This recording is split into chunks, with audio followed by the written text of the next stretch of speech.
Good afternoon, everybody. I apologize for my tardiness. We had some technical difficulties, as you could see, but I think we are ready to rock, so let's get to it. I'll begin this week with some scheduling announcements for President Trump's very busy week ahead.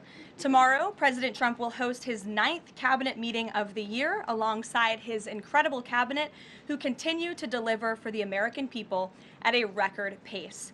Later in the afternoon tomorrow, the president will make an announcement in the Oval Office on his initiative to create Trump accounts to give the next generation of Americans a jump start on savings. It will be a very exciting announcement indeed, especially for all of the parents across the country with young children and babies.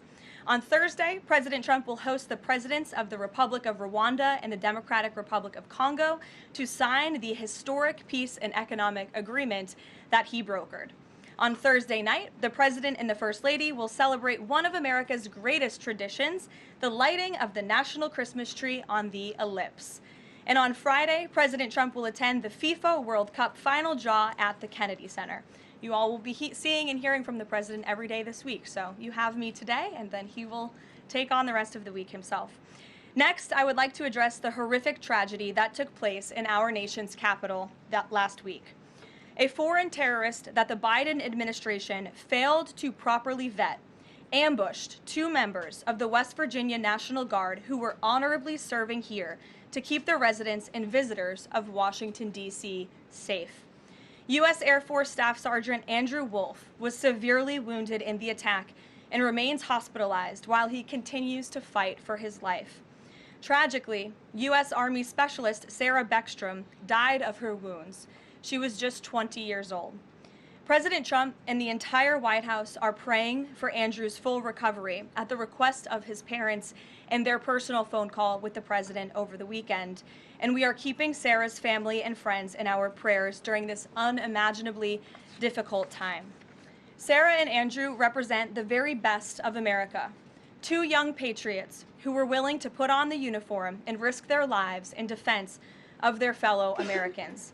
Both of them truly embody the profound words spoken by Jesus Christ in the gospel. Greater love has no one than this, to lay down one's life for one's friends. Sarah and Andrew are heroes, and we will never forget their sacrifice.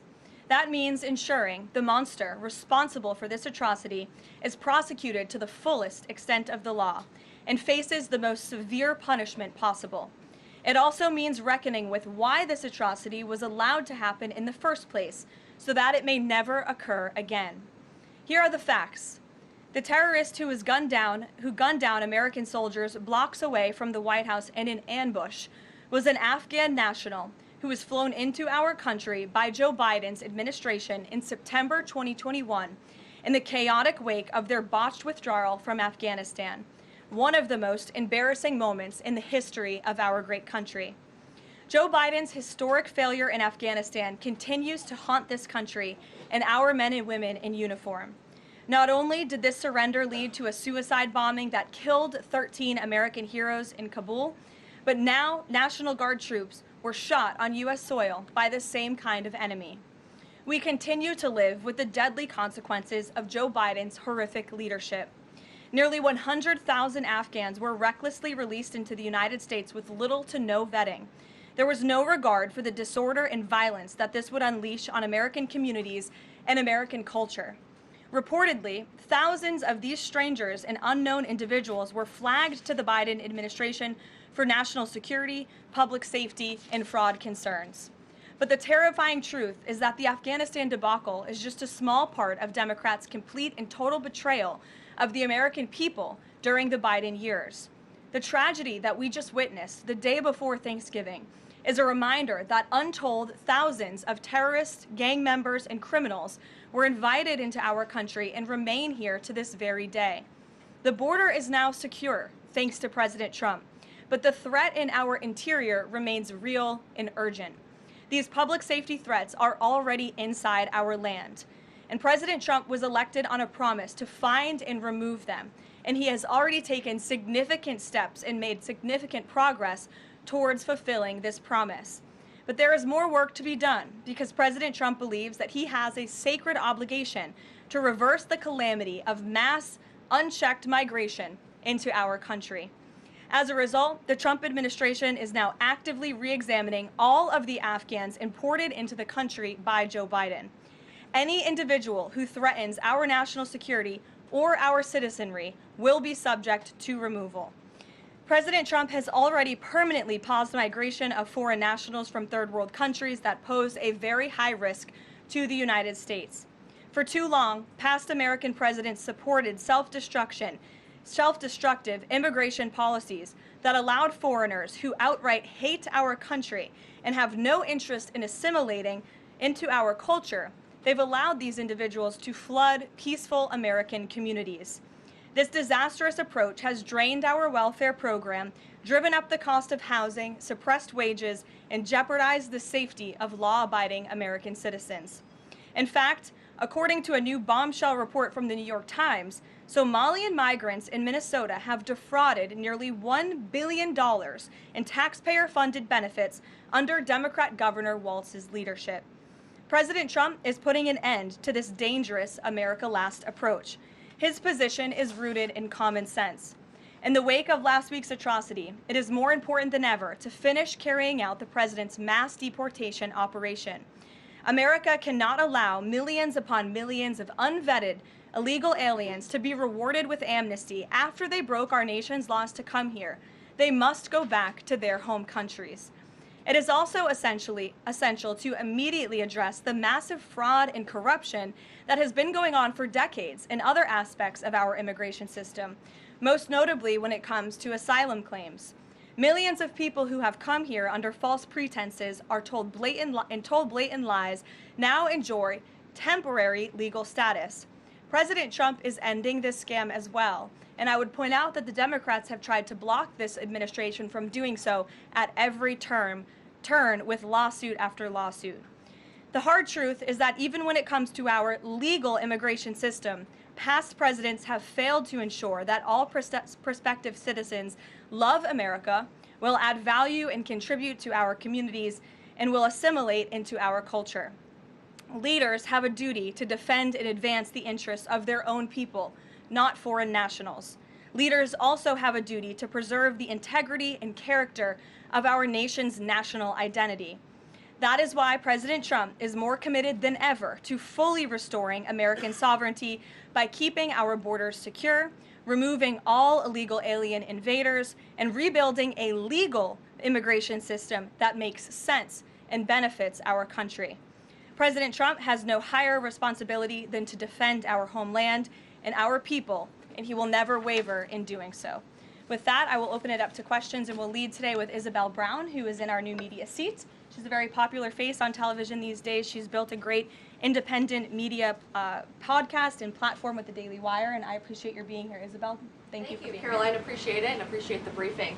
Many Americans, in light of these recent events that you just mentioned, are starting to say that we are being invaded as a country, culturally and logistically, when it comes to immigration. And we know that immigration without assimilation is indeed invasion. So given the recent remarks from Vice President Vance on a college campus about dramatically reducing legal immigration to address some of this crisis, and President Trump's Truth Social post last week about individuals who may be non-compatible with Western civilization, are there any conversations happening or plans being made behind the scenes for the administration to implement at least a temporary immigration moratorium, for example, in light of what the American people might be calling for?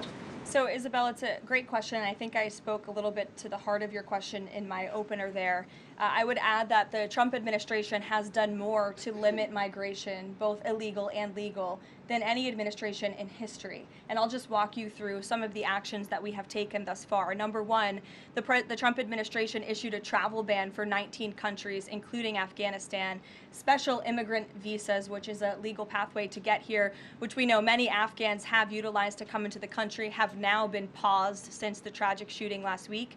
Refugee admissions were suspended for Afghans from this administration on day one, and refugee admissions into the country right now are essentially at zero, with the exception of Afrikaners fleeing persecution in South Africa. The State Department has also heightened their scrutiny and vetting of all visas and have revoked visas, as you know, for those who do not align with our country's national interests. The Secretary of State has the right to do that, and we've taken unprecedented action to do just that. We are also now pausing all asylum adjudications for additional vetting as well. And so additional actions I don't have to read out for you today, but I would just remark that the President has made tremendous progress on this front, and it's why it's so crucial that we not only secure the borders, which the President did in record time. We have 0 illegal aliens entering into the country month after month, but we also are taking a look at those who are already in the interior of our country and removing them if they are here illegally, and also taking a look at these visas. Again, having a visa in the United States is not a right, it is a privilege. And the Secretary of State, if you are deemed contrary to our country's foreign national interests, has the right to revoke that privilege. Thank you. Gabe. Thank you, Caroline. Excuse me. Regarding Venezuela, the President said yesterday that Secretary Hegseth had denied that second strike, the reported second strike on an alleged drug vote on September 2nd, the Secretary said to the President that didn't happen. But to clarify, I just wanted you to clear this up. In his social media post, Secretary Hegseth didn't go into details about that strike. He just said U.S. operations in the area were lawful, and he said that the story and media reports were fabricated. So to be clear, does the administration deny that second strike happened, or did it happen and the administration denies that Secretary Hegseth gave the order? The latter is true, Gabe, and I have a statement to read for you here.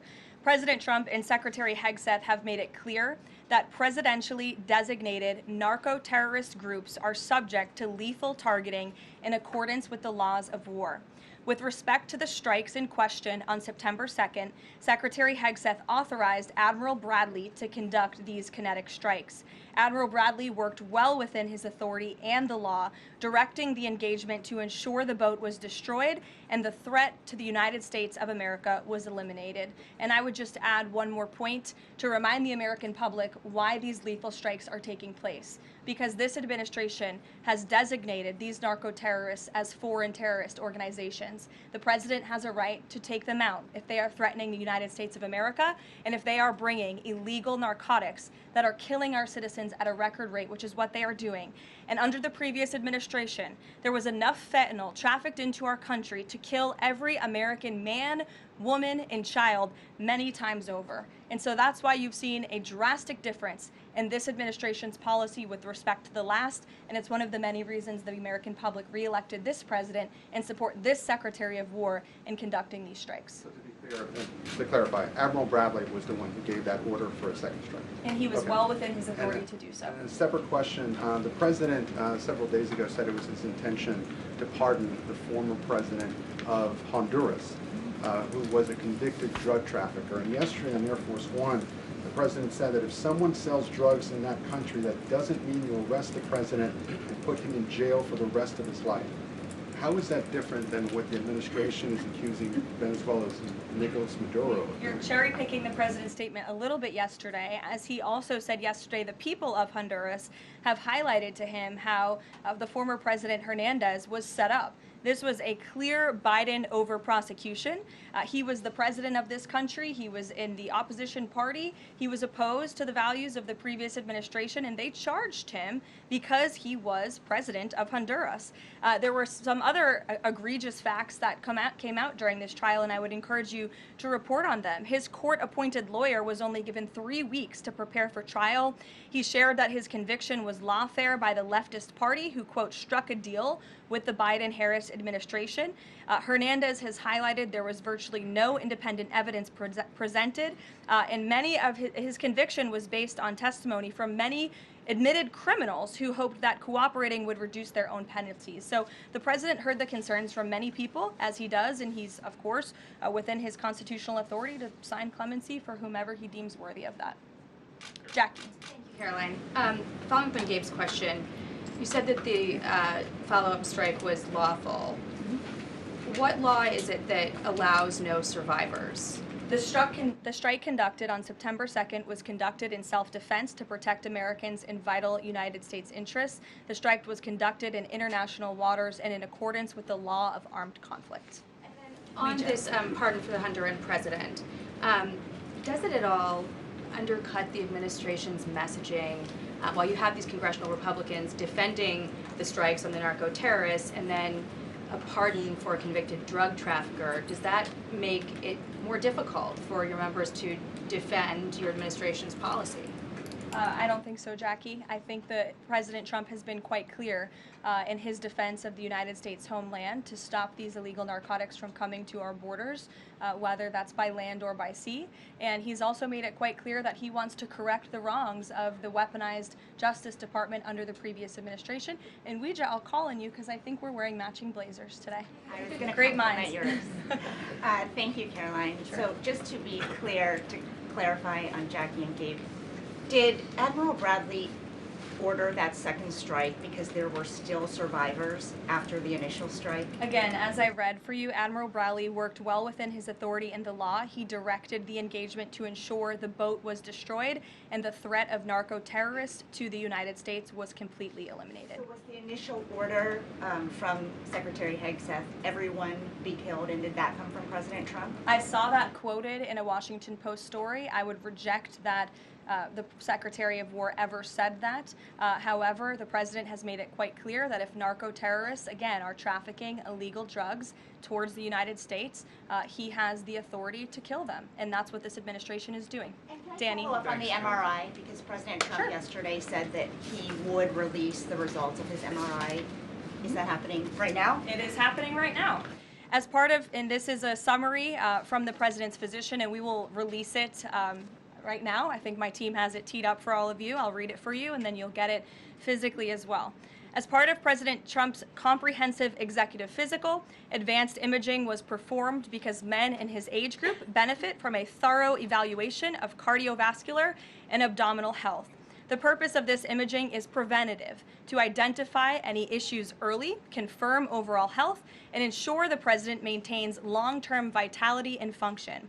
President Trump's cardiovascular imaging was perfectly normal. No evidence of arterial narrowing impairing blood flow or abnormalities in the heart or major vessels. The heart chambers are normal in size, the vessel walls appear smooth and healthy, and there are no signs of inflammation or clotting. Overall, his cardiovascular system shows excellent health. His abdominal imaging is also perfectly normal. All major organs appear very healthy and well perfused. Everything evaluated is functioning within normal limits with no acute or chronic concerns. In summary, this level of detailed assessment is standard for an executive physical at President Trump's age and confirms that he remains in excellent overall health. Again, we will provide that to you. I think that's quite a bit of detail, and in the effort of transparency, the President promised it last night, and we have delivered today. So there you go. Danny. Thanks, Karoline. Just going back to Venezuela, can you confirm that President Trump is going to be hosting a meeting of his national security team in the Oval Office today on Venezuela? And what are they going to discuss? Are they hoping to reach a kind of final decision on that? Out of the effort of transparency, I will confirm that the President will be meeting with his national security team on this subject and on many matters. He meets with his national security team quite often. He's the commander-in-chief. It's part of his responsibility to ensure that peace is ongoing throughout the world. I'm definitely not going to detail the specifics of a meeting between the President and his national security team that's taking place in the Oval Office, but I'm happy to confirm that meeting is taking place for you. Can you tell us, is there still, what's the position on whether US troops on the ground is a possibility there? Is that, I know you've answered that before, but what's the current operative In status? Venezuela? I think my previous answer stands. There's many options at the President's disposal that are on the table, and I'll let him speak on those. Ed. Thanks, Caroline. The U.S. announced a trade framework deal with the United Kingdom on pharmaceuticals, where they will pay 25% more, and the savings theoretically will go back to American consumers. What guarantees are in that savings will in fact go back to the American consumer and not be sucked up by the company? I'm going to be honest with you, Ed. I'll get you the answer to that question after the briefing. So the American Rescue Plan, Sure. funded a number of universal income. Kush will get you that answer, right, Kush? My trade guy over here. The American Rescue Plan funded a number of universal basic income programs. Now Cook County, Illinois is extending that program into 2026 with $7.5 million of taxpayer money. What does the White House think about that? I'll also get you an answer on that after the briefing. Ed. It's 0 for 2. Go ahead. Sure. And then in the interest of transparency, does the White House support releasing the Department of Defense's video of those September 2nd strikes on those military boats? And also, separate topic on presidential pardon power. Why did the president commute the sentence of David Gentile recently? He was a private equity executive. He served 12 days out of a 7-year sentence. Prosecutors said he defrauded $1.6 billion with thousands of victims, including veterans, farmers, teachers. Why was he pardoned? To your first question, that's definitely not a decision for me to make. I would defer you to the Department of War. It's also probably a decision for the president himself to make. As for your second question with respect to that pardon, he issued a commutation for Mr. Gentile, who's the former CEO and co-founder of GBP Capital Holdings. Unlike similar companies, GBP paid regular annualized distributions to its investors. In 2015, GBP disclosed to investors the possibility of using investor capital to pay some of these distributions rather than funding them from current operations. Even though this was disclosed to investors, the Biden Department of Justice claimed it was a Ponzi scheme. This claim was profoundly undercut by the fact that GBP had explicitly told investors what would happen. At trial, the government was unable to tie any supposedly fraudulent representations to Mr. Gentile. In short, again, this is another example that has been brought to the president's attention of a weaponization of justice from the previous administration, and therefore he signed this commutation. Statements, though, say that these people were defrauded. I just read you a very detailed summary of why the commutation was made. Sure. In the middle with the red tie. Thank you, Caroline. Okay, Andrew, go ahead, and then you. In wake of Congresswoman Marjorie Taylor Go ahead Greene's early resignation, reports last week indicated that other House Republicans might consider doing the same. Does the president have any concerns in light of those reports about other House Republicans potentially leaving early, as well as the other announced retirements that we saw in the last couple of days? Look, I think the president maintains very good relationships with the vast majority, maybe with the exception of one or two. I think many in this room know who I'm referring to. Very good relationships with members of Capitol Hill within the Republican Party. And the president clearly is the unequivocal leader of the Republican Party. I think it was a recent CNN poll that actually showed that more than 90% of Republicans continue to support President Trump as the leader. So he maintains very good relations, as does his entire team here at the White House. And of course, we have a very slim margin in the House, and the president wants that to continue. Andrew, go ahead. Sure. First, on the Venezuela strike, you said that that second strike was in full accordance with the law of armed conflict, but the Navy's own manual of law of war says that specifically firing on survivors from a wrecked vessel is an example of a war crime that's forbidden under U.S. law and the law of armed conflict. So how was that second strike in following law of armed conflict and then second on immigration? Again, Andrew, I would reiterate to you the strike was conducted in international waters and in accordance with the law of armed conflict. And since somebody asked about Congress, and it's sort of related to Venezuela, I also want to add that Secretary Hegseth spoke with members of Congress who may have expressed some concerns over the weekend. And there have also been 13 bipartisan briefings to Congress on the Venezuelan strikes. There have been a number of document reviews for members of Congress to review the classified DOJ Office of Legal Counsel opinion and other related documents. 29 senators and 92 representatives have reviewed those documents, which is about 2/3 of those are Democrat members, and they have been made available to all 100 senators, all 435 members of the House, and to general counsels of the relevant committees on a bipartisan basis for their review. On immigration, during your topper you said, and I quote, "Leaders also have a duty to preserve the integrity and character of our nation's national identity."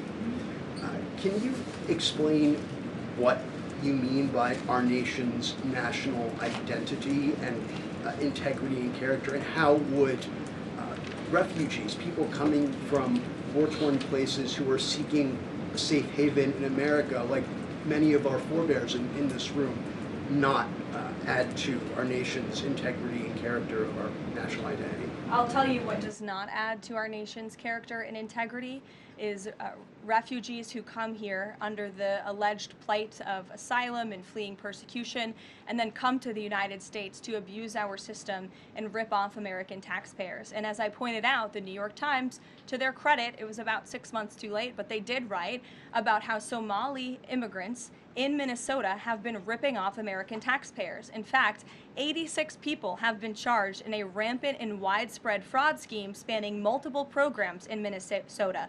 Of those 86, 78 of those people are Somali, 91% of them charged. So far, 59 of those people have been convicted for their roles in fraud plots that have stolen $1 billion from taxpayers. In one scheme, and this is egregious, a nonprofit and its affiliates with these Somali migrants claimed to have fed tens of thousands of American children during the pandemic. They were reimbursed for those meals by taxpayers.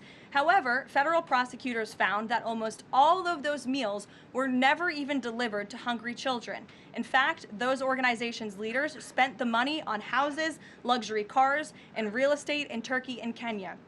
Another scheme involved hundreds of organizations who were reimbursed for services that were supposed to help people at risk of homelessness. Once again, those services were never provided.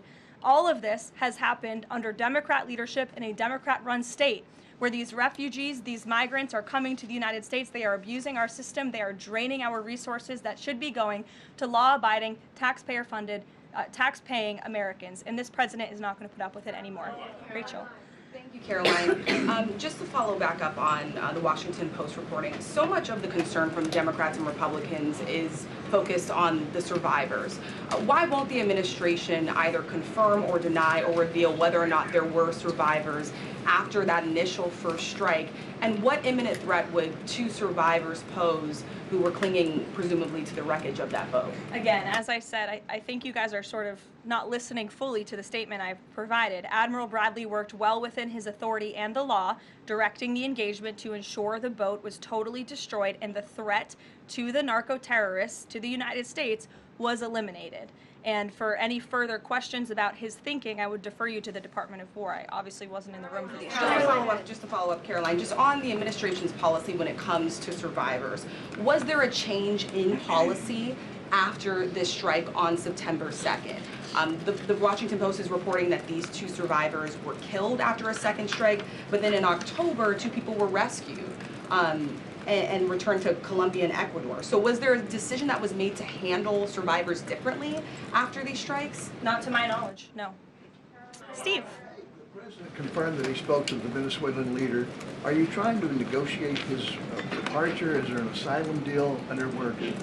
President, as you know, last night on Air Force One, he said, I don't want to comment on that, but I did speak to him in the effort of transparency. So there you go. You got your confirmation. I'll let him speak further if he wishes to on the details of that conversation that took place. Steve Witkoff is headed to Moscow.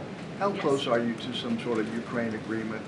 I think the administration feels very optimistic. Obviously, you've seen, Steve, that the president's entire team, including Special Envoy Witkoff and Secretary Rubio and the Vice President and the President himself, Secretary Hegseth as well, have been working so hard on this effort, and they all really want to see this war come to an end. And so just yesterday, Sunday, I believe that was yesterday, they had very good talks with the Ukrainians in Florida, and now, of course, Special Envoy Witkoff is on his way to Russia. This is sort of the shuttle diplomacy that you've seen from this administration play out, where we speak equally with both sides. We've put points on paper. Those points have been very much refined, but as for the details, I will let the negotiators negotiate, but we do feel quite good, and we're hopeful that this war can finally come to an end. Stephen. Thank you, Caroline. I've got a question about Ukraine and then a clarification about immigration changes that are happening. On Ukraine, President Trump very briefly yesterday said that corruption issues there were not helpful to the peace process following the resignation on Friday of President Zelensky's top aide, Andrei Yermak. We were told from your podium in the prior administration that, quote, there is no indication that there's been any kind of widespread corruption involving U.S. resources in Ukraine. What is the Trump administration's view of corruption issues in the wake of Yermak's resignation, and how is that impacting peace talks? Well, look, I think the president has made it quite clear, as he said last night, corruption is never helpful. And he does not want to see American tax dollars taken advantage of, which is why he has stopped the endless checks that were being written by the previous administration to fund this war. The United States is selling weapons to NATO that are being sent to Ukraine. That's a very different thing than the American people writing blank checks to a war effort very far away. It does not degrade the administration's determination to see this war come to an end, but I think it exemplifies the president's desire to always put the American people and the American taxpayer first. On immigration, you mentioned, or you emphasized that there would be a review of the Afghans who were resettled here under the previous administration. Yes. There's a lot of changes happening right now to asylum and to green card holders. What should the 2 million people with pending asylum claims, or the roughly million people from the 18 other countries of concern, know about what's going on in the review? What's the status of all these other people? They're essentially paused for review, and the Department of Homeland Security is taking this very seriously, because we are not going to allow soldiers like we saw in American streets last week to be gunned down at the hands of these foreign nationals who had the privilege of coming to the United States of America. And unfortunately, this is not the only example of a dangerous Afghan who was let in by Joe Biden, who went on to harm the American people. There was an Afghan national who was let into the country under the Biden administration through Operation Allies Welcome, who shot and wounded 2 Fairfax, Virginia police officers during a routine traffic stop. He was killed by return fire after declaring, quote, "I should have served with the explicitive Taliban." 2 Afghan nationals were given legal status by the Biden administration as well, who were arrested and prosecuted for plotting a terrorist attack in Oklahoma just before Election Day in 2024. We all remember that. They possessed hundreds of rounds of ammunition and had pledged their allegiance to ISIS. There was also an Afghan national who was on the terror watch list who was apprehended by Border Patrol in 2024, but then he was released into our country by the Biden administration. Again, let's just highlight the absurdity of that. Border Patrol apprehended a terrorist, and then the Biden administration, because of their lax policies, still allowed him to come into the United States of America. I think everyone in this room, whether you want to admit it or not, does not want that individual living alongside you in your American neighborhood. And that individual was later arrested again after being allowed to live in the U.S. at large for over a year. Another one, a criminal illegal alien from Afghanistan, was arrested by ICE in 2025, convicted of second-degree assault, was previously allowed to stay in the country by the Biden administration. I have several more examples here. I'm happy to provide them to anyone in this room. John. Thank you, Caroline. First of all, happy Thanksgiving to Thank you and your young family. Hope Thank you you. enjoyed it. You too. I have 2 questions unrelated. The first, back to Afghanistan. My son and I walked by the horrific shooting less than 1 hour before it happened. So for anybody that's here, this thing's real. You outlined all of these unvetted Afghans that that were let in by Biden. We just had one the other day that was going to blow up a DHS building. Can you be specific on what the Trump administration is doing now to re-vet those that are here so that we don't get a repeat of what we had Wednesday night? Sure. I can tell you 2 top-level things, and I would defer you to DHS for more of the specifics, as of course they are leading this effort, and I can assure you Secretary Noem is on the ball. I've spoken with her and her team, and they have an all-hands-on-deck effort to having resources go towards this. But we have paused all asylum adjudications, and then of course the special immigrant visas, which we know many Afghans utilize to come into the country under the Biden administration, have also now been paused. And I would just point out one more time that the Biden administration was responsible for the original sin that led to this tragic killing last week, the botched withdrawal from Afghanistan. He was responsible for Operation Allies Welcome, which is something that this White House and the people behind this podium in the last administration fully and wholeheartedly embraced. And they assured the American people there would be no risk or no harm to them. And as I just laid out for you in those many examples, that unfortunately and tragically has not turned out to be the truth. Just ask the families of these 2 brave National Guardsmen, one who is no longer with us and one who continues to fight for his life. So I know the president is wholeheartedly focused on this effort, and I think unfortunately these events do remind us why it's so important that the president's mass deportation operation continues. With that, sure. Follow up. The White House today launched a new fake news portal, which I found interesting. What is your objective with that, ultimately? And are you going to name the news networks, and are you also going to name some of the correspondents, some which may be here today? Yes. We are. I'm glad you noticed. Much to the dismay of some of your colleagues in the room, John. And I think it goes to our original promise on day one to hold the media accountable, because unfortunately, and we deal with this all day, every day around here, there are so many fake stories that are unfortunately written that have inaccurate characterizations of meetings that took place, and it's all based on anonymous sourcing. And you know, the standard for journalism, unfortunately, has dropped to such a historic low in this country. And again, we deal with it every day, where you can have an anonymous source who has no idea what they're talking about, zero credibility, call up a reporter in Washington and say, hey, I heard this, and then the next thing you know, it's on the front page of the New York Times. It's really incomprehensible. We appreciate the journalists, some of those who are in this room who do reach out for comment, who try to get things right, and there are some that remain. But overwhelmingly, the fake news that we see pumped out of this building on a day-to-day basis, it's honestly overwhelming to keep up with it all, and to constantly have to defend against these fake news and these attacks. And I will point out one fake news story over the weekend before I let you all go, from the New York Times that took about 1/3 of the president's daily calendar and his daily schedule and said that he's doing less than he did in his first term, or he might not be fit for the job. That is unequivocally false, and it's deeply unfortunate that this story was written by the same outlet and the same reporter who wrote this: Biden is doing 100% fine after tripping while boarding Air Force One. Oh, same outlet, same reporter who wrote that President Trump is not fit for the job. Are you kidding me? You all see him almost every single day. He is the most accessible president in history. He is taking meetings around the clock. Another one. Biden declared, quote, healthy and vigorous after his first presidential physical. I don't see headlines like that too often about this president. Again, same reporter, same outlet who wrote falsely over the weekend that President Trump is not fit for the job. I can assure you he absolutely is. You all see that with your own eyes on a daily basis, and the president's physician has now given you all 3 detailed reports on the state of the president's health. So with that, I will leave you all, and we'll see you tomorrow. Thank you. Thank you, Caroline.